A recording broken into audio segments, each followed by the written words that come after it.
A poor neighbourhood of Mauritania's capital, Nouakchott. Habi and her son don't have much, but even so, it's a lot more than they used to have when Habi was a slave to an Arab family. 2 years ago, an organisation campaigning against slavery rescued her from her former masters. In the beginning, it was very difficult for me. It was very difficult to leave my masters because I thought there weren't any other options. I just couldn't imagine I'd be able to live without them. Biram Ould Abaid works for the NGO in question, SOS Slaves. He says it's freed more than 50 slaves over the past 2 years, but that there are thousands more still out there.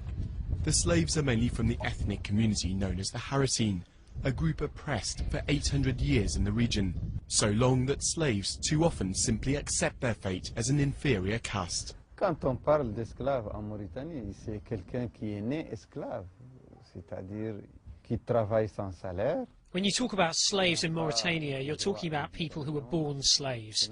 That means who work with no salary, who have no rights with their children, no right to education, and if it's a woman, she must sleep with her masters at their will. Messaoud Ould Bouker is ethnically a Haratine.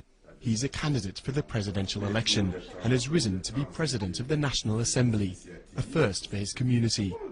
He's frustrated about the lack of progress. Just because I'm president of the National Assembly doesn't mean that the problems of my community are therefore resolved, or that there's even been any evolution. On the contrary, we're doing everything for the concrete cases of slavery which are on the way. People can't accept the fact that the government is treating these cases as slavery. Slavery was officially outlawed in Mauritania in 1981, but it only became a crime to own slaves in 2007. Theoretically, the offence holds heavy punishment, but in reality, nobody has so far been sentenced. Habi and her son might have been spared from their lives as slaves, but thousands of others haven't yet been so lucky.